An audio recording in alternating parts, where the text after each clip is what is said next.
benn yoon internautes yi yéen a moom émission bi moo tax nag yéen lañ koy ubbee ci en bref dañuy def un petit détour et on revient.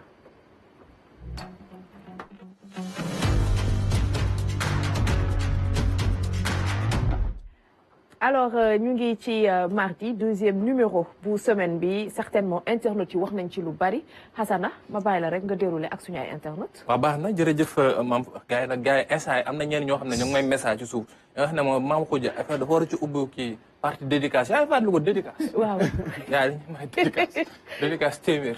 joyeux anniversaire yi joyeux anniversaire. loolu temps la de. loolu temps la mais gars yi lépp luy xalaat rek mën nañ comme maam Khoudia ni mu ko fàttalee mën ngeen koy def et c'est sur les plateformes de la RTS ci page YouTube bi xam ne soo leen fa duggee. man nag maam Khoudia damaa bëgg jox challenge sunu mbokku téléspectateurs yi internautes yi. on est à 989 000 abonnés. sur le compte YouTube de la RTS 1. gis nga suñu yeggee 1 million d'abonnés. je donne li ko Diagne di waxee deadline. Mamadou Diagne qu'on salue au passage. il faut que le mois de juin. suñu amee 1 million d'abonnés. Mame Khoudia fii nii ci plateau bi j'invite le 1 million ki nekk l'abonné 1 million. numéro 1 million. 1 million kooku maa ko invité fii ci plateau bi. te ñu jox ko ñu sargal. kon xaaral ma désabonné abonné. non maa lànk on est à 989 000 c'est le challenge bi xam ne dama koy lancé gars yi juillet fekk gars yi tabaski juin ba noppi ba nekk dugg ci juillet bi c'est le challenge que je lance aux internautes. gars yi ñoo ngi sur 41 000 42 000 43 000 sur la chaîne WhatsApp. et des milliers aussi qui nous suivent sur le compte Facebook ak yeneen plateformes yi. YouTube bi challenge bi loolu la 1 million su ñu yeggee 1 million moom kooku man maa ko yoreel xam nga am nañ Made in Sénégal. waaw. maa ko yoreel Made in Sénégal xam nga yore nañu Salimto mu ñuy toggal lu neex te baax.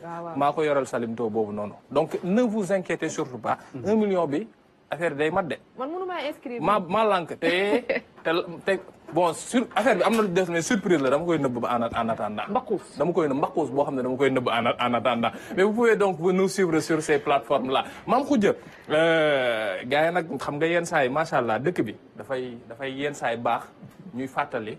ne ñun ñëpp ñoo ko bokk. du kenn koo xam ne yow da ngaa jàpp ne yow yaa ko moom et c'est l'affaire qui est sortie xam nga sur Facebook am na benn page bu ñu tuddee luttons contre l'incivisme ñu def liggéey bu am solo yàgg ci loolu sax am benn vidéo boo xam ne benn waay da koo jël def ko ci place bi xam ne moom la ñuy woowee place de l'indépendance. mën nañu wax mooy xoolu Ndakaaru en quelque sorte mais place boobu soo fa demee la nga fay gis ñu seetaanandoo ko ak sénégalais yi ñëwaat. aywa. place de l'indépendance bi laa leen di war ni mu mel léegi. ni mu mel salte na mégo cigarette yi bool yi fii siyo yi fii mbalit yi voilà léegi dañuy avancer dem ba ci kanam fii mooy fi ñuy jullee ci biir waaw tout près ak palais mi ngi salte bi peeru salte léegi dañuy dem ba ci digg ba digg place de l'indépendance ma woon leen ni mu mel voilà là ñu ngi ci xaj yi nga xam ne nii dañuy traîner rek voilà léegi nag ñu ngi nii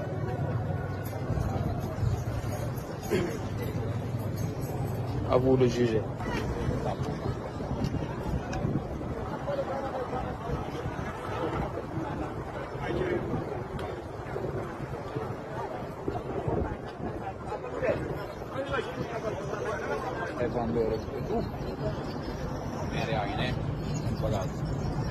place baa ngi salte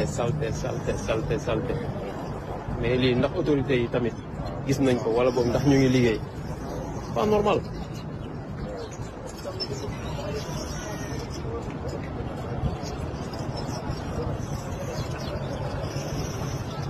jaaykat yi ñu ngi commencé léegi di installé digg place de l'indépendance tout près palais de la République.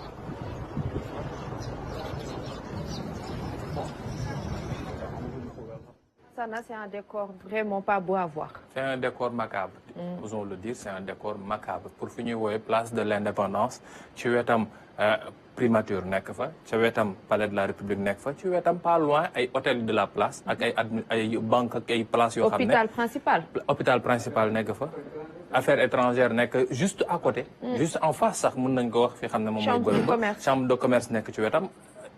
police mairie de Dakar ainsi de suite ainsi de suite donc muy ab mën nañ ko wax zone névralgique boo xam ne gis nañ ñu mel c'est vraiment dommage quand même mu nekk ay loolu man dama ko yàgg ci déplorer mooy que Ndakaaru wala Sénégal balaa ñoo defar daf fekk ne xew am 4 avril 31 décembre 25 Noël période wala gan di ñëw wala gan di ñëw ñu commencé jël peinture wut ay affaires yoo xam ne dinañ ko def mais c'est vraiment des choses yoo xam ne dañ ko war a xool xam nga Sénégal tamit dëgg la dëkku ñëpp la dëkku teranga la ñëpp la ñuy woo ñu ñëw fi parce que ñun ñëpp ñoo bokk ñun ñoo wax panafricanité donc ñëpp panafricanisme plutôt ñëpp nañu ñëw ñu xool nu ñuy nekkandoo mais nañu xool ci nan la ñuy nekkee mais maam su fekkee ne dañuy jël ñëpp teg leen ci mbedd mi ñu fay fanaan di fa def seen gànnuwaay def fa bërëb boo xam ne fa la ñuy dëkkee ñeneen ñi di fa def loo xam ne daa bon sax wala lu baaxul gis nañ ko ay bouteilles yoo xam ne xale su fa romboon jël ko mu des am leen lu ci des mu jël jàkkaar ne ab boisson la boo xam ne mën na ko naan mu jël jëfandikoo ko andil ko beneen gàllankoor ñeneen ñi xam ne maam pour yalwaan la léegi dañ lay jël poña la maanaam da ngay wàcc ci bus bi ñu poña la ne la génneel langaamu la te lay yónnu ay xale lañu yoo xam ne dañ leen di utiliser malheureusement ñu gis ñoo xam ne ci mbedd mi la ñuy sangoo ci mbedd mi la ñuy fóotee ak yoo xam ne ci ay yenn place yoo xam ne bon buntu RTS fii soo génnee rek soxlawul ngay sore wetu grande mosquée ak yeneen ñu mel mais bañuñu nit ñi ti fu amul ñu jàppale la waaye il faut que ñu xool nan lañ koy organiser parce que décor bi bon borom civisme moo ngi fii nii je pense que il sait très bien que c'est pas le meilleur des décors yi xam ne mën nañu wax ne carte postale Dakar mën nañ koo jëlee fii nii et certainement dina ci taxaw lu yaatu ndax gan bu ñëwee day faral di bëgg dem place de l'indépendance et c'est vraiment important ñu defar bërëb yooyu ndax tamit suñu der day yàqu ci biti ma bàyyi la nga ñëwaat ak leneen loo xam ne peut-être mooy gën a positif ouais allons sur des trucs beaucoup plus gay parce que bon sincèrement yenn saa yi soo gisee yenn affaire yi nu muy demee maam da ngay wax ne non dëkk bi nii nañ yàlla jàppale rek parce que sinon di nga gis xoolal kii sax mais ça aussi nee na moom dëkk bi xamuñu lu baax bëgguñu lu baax xamuñu règle xamuñu ordre bëgguñu ordre moom noonu la ko jàppee nee na ba bon souffrons dignement et souffrons en silence espérons que ne avec ñoom Lamine ni ñu koy waxee la jubal jubbanti on pourra avoir vraiment quelque chose de mieux maintenant nag sunu mbokku jegeen ñi xam nga yenn saa yi ñooy sañ lu ne sunu mbokku jegeen yeeg ñangeen ñi ñooy sañ lu ne sur X am laaj boo xam ne dañ ko fa teg sama réseau ba xam ne moom la Lamine ti bañ a dégg sur X dafa am réseau boo benn mbir boo xam ne dañ ko fa laajte nee nañu su fekkoon ne repas yi xam ne dañ ko am ndekki añ ak reer petit déjeuner dîner ban lañ ci war a supprimer maam yow soo doon dindi ban ngay dindi xujja nag xam nga ban laay dindi waaw bul wax yokku gute laa ci dolli du ma dindi damay yokk njoganal da nga yokk njoganal waaw jamonoy jël ceeb bi rek teg ko ci ànd bi jamonoy maam mu tàng ba xóoj yaa ngi wax lu am solo donc moom laajte bii la def et yaa nga sàlleen moom li mu njëkk wax bon c'est vrai que aussi de plus en plus soo seetloo ñi xam ne dañuy xëy yenn saa yi ci liggéey lii mooy li xam ne moom la ñuy sacrifier muy ndékki petit déjeuner gars yi dañuy war a naan garab sax fàtte ne dañuy war a naan garab ndax duñu ndékki nekk ci liggéey bi bon ça montre aussi l'aspect dégourdi des Sénégalais kii Ibou Sow moom lu mu ko wax nee na ko xamoo ne sax couchant léegi repas la di waaw gars yi de couchant nañ ko boole ci léegi gars yi dañ ko boole seen mbàgg day jaay ay góof yoo xam ne moom la gars yi dañ ko dëggoo repas ñu koy nuyu madame digital au passage moom ak waa équipe digitale bi Jibi Fall kii nag sama mbokk la li mu wax lu am solo la wax dëgg fa neex yàlla ndax Jibi nee na ndékki farata la nee na ndékki farata la te kenn mënul nelaw ak xiif waaw te kenn mënul nelaw ak xiif maanaam ce qui sous-entend moom leeral na leen ci xam moom du bàyyi dara déedéet kenn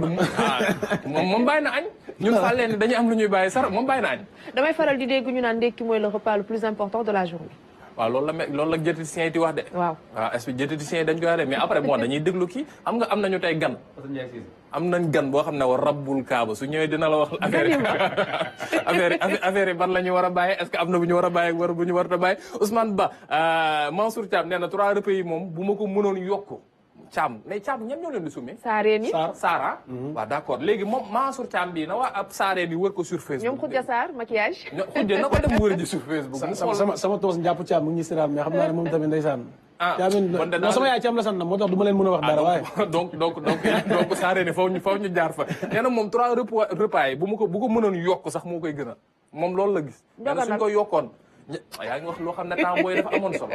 maam yaa ngi insisté ci njoganal bi maam. waaye njoganal dafa garaaw peetoo net. mais njoganal mu ngi am ba léegi. mu ngi am ba léegi njoganal. waaw Sénégal la. wala nga waaj jënd mburoog akara. yaa ngi wax loolu mburoog fataay yenn saa yi nga def mburoog chocolat. loolu neex na de. gis nga maam mii nii maam moo ko yar. nee na moom nee na diggante ndékki ak añ mu roof fa dara. ak caameen. nee na diggante añ ak reer mu roof fa dara ne yow. nee na couchant nga teg ko après reer. waaw moom daal jël na position. laal sa poñse. wala caaki rek soow. wala cere ak meew rek. xujja de wax dëgg fa neex yàlla saa yaay la de sañu ma ko wax lenn. Maintenant on passe à autre chose et c'est l'aspect fun décontracté aussi c'est important.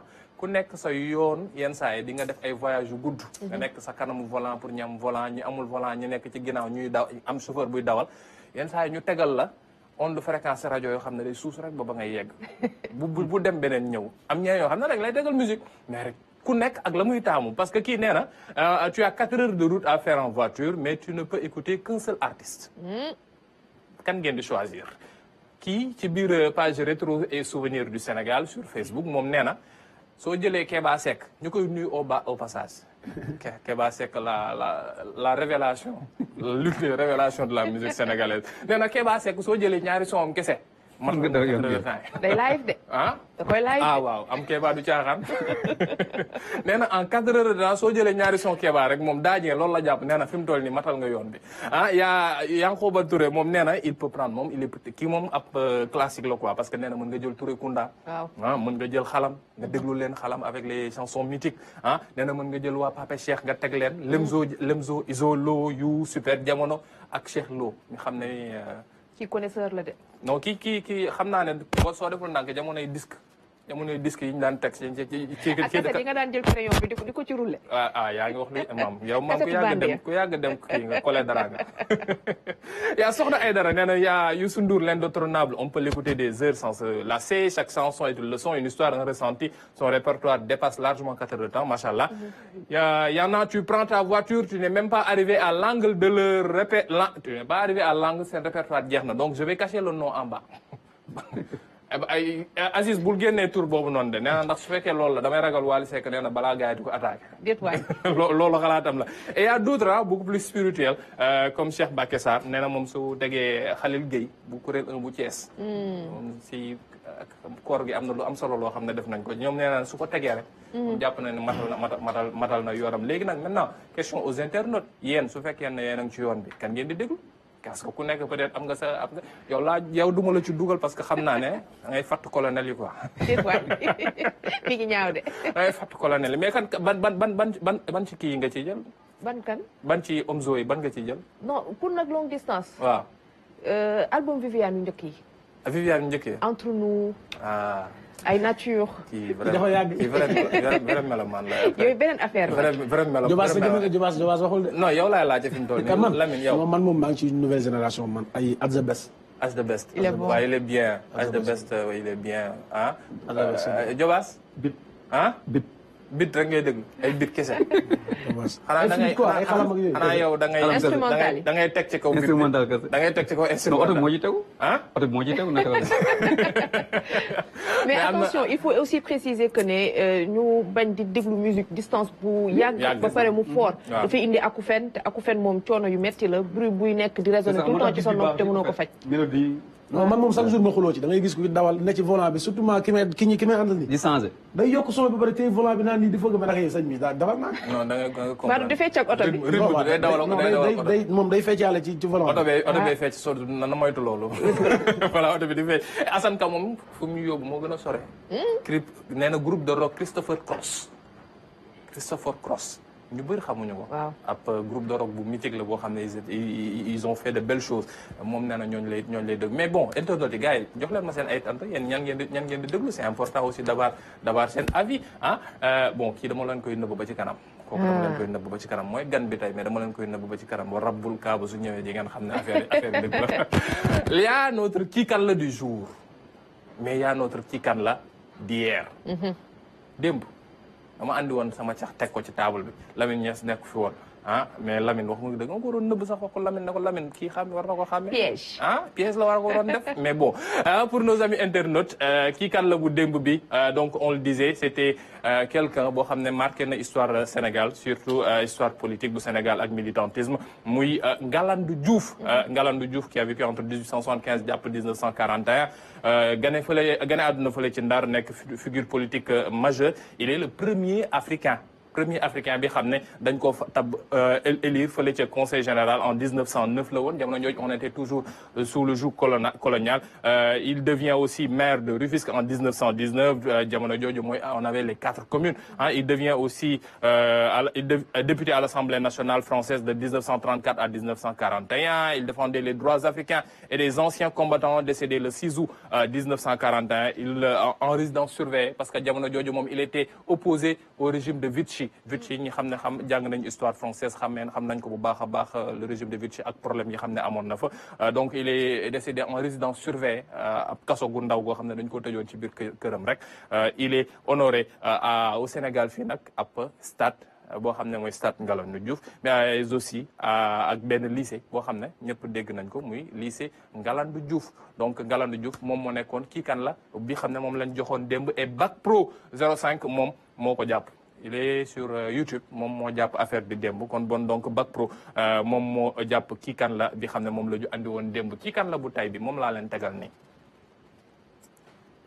c'est quelqu'un de très connu mais aussi qui a marqué l'histoire ci ñaari boor aussi bien l'histoire politique mais aussi l'histoire syndicale ndax xam ngeen ne le 1er mai c'est dans pas longtemps fête du travail jeudi inchallah ñu dugg ci le 1er mai kii nekk na koo xam ne suñuy wax histoire syndicale ci mbirum xeex ak yelleef am na lu mu ci def te def na ci loo xam ne ça marque ba bind nañ ci sax ab livre muy les bouts de bois de Dieu Samuel Ousmane bind ko moom bokk na ci ñi xam ne ñoom ñoo tax ba mbir moomee inspiré ouvrage bi am leneen grève cheminots grève des cheminots yaa ko wax de mais soo defee grève des cheminots maam da ngay yombal affaire yi maam non waaw may leen loolu non maam mais bon il est aussi ami et militant ci BDS nekk koo xam ne liggéey na ak Mamadou Dia ñu jox ko ay postes ministériels bokk ci ñi xam ne sax demoon nañ ca kaso ga ci ñu tuumaloon ne coup d'état daa amoon moom ab taalibe la ci Mamadou Dia mën nañ ko woowee parce que ba ñu demee ca procès ba bokk na ci ñi xam ne dañ doon wax ne lu ñu tiiñal Mamadou Dia rek jàpp leen man maa ko def pour wane engagement ak dévotion bu mu amoon donc bon c'est kii kan la gars yi war nañ ko mën a xam. Si vous condamnez le vieux Samba Ndiaye à l'âge de 54 ans, je déchirerai ma robe d'avocat, c'est pas lui. Non du moom du avocat non du avocat moom du avocat. Lamine Gueye Lamine dese na la 2 essais. def na ko 2 essais ci émission bi. non damay posé ci kanam. donc bon kii kan la bi moo ngoogu noonu ma bàyyi gars yi fii ak ñuy jeexal xam naa gars yi gën a. waaw may leen ñu xalaat pas de chat GPT pas de yeneen yooyu noonu gars yi xam ne dañ koy utiliser ñu xalaat xool kan la rek. à l'aide de vos connaissances.